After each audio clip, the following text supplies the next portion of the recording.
we forget that the terms of the covenant of works were pretty stiff. They demand perfection. And if you sin once, there's nothing you can do to make up for that. Because once that blemish comes next to your name, what do you have to do to become perfect again? You can't become perfect again, because perfection doesn't allow for the slightest blemish. But of course, when we come before God, we come with a lot more than a slight blemish. We come with a radical kind of pollution before Him. And so this distinction between the covenant of works and the covenant of grace is really designed to shed clear light on the nature of the gospel. Now I'm going to say something that's probably going to confuse everybody. We've been talking about the doctrine of justification by faith alone, and it's only by grace that we're saved, and so on. Now I'm going to say something maybe you're going to choke on. In the final analysis, the only way any person is ever justified before God is by works. We are saved by works. And we are saved by works alone. Don't touch that dowel. Let me explain this, please. When I say the only way we're saved by works is this, that the covenant of grace must be distinguished from the covenant of works, but never separated from it. The covenant of grace is God's covenant that He institutes to ensure that the original covenant is finally kept. And when I say we're justified by works and by works alone, what do I mean by it?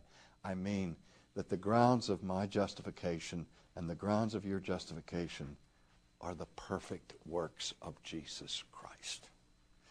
We're saved by works, but they're not our own. That's why we say we're saved by faith and we're saved by grace, because the works that save us aren't our works. They're somebody else.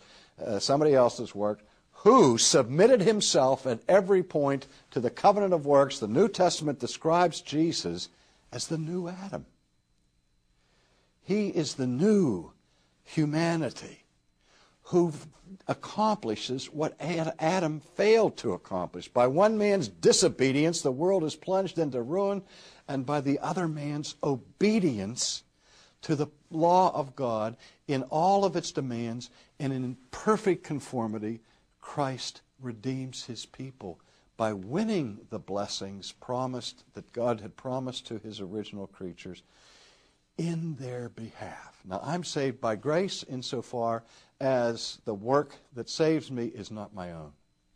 I'm saved by works in the sense that the basis of my salvation is on the works of the perfect worker, the one who, from all eternity, was willing to assume the burden of God's creatures and was willing to come to this world to submit Himself to the terms of the original covenant of works and to fulfill it by His perfect obedience, and that God gives to His people all of the benefits of that work, so that He gives to us all that Christ has earned, and all that He is becomes ours when we place our trust in Him.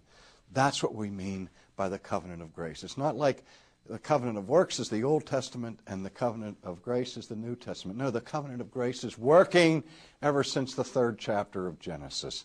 Friends, all through the Old Testament and into the New, because it is based upon God's free grace to needy sinners.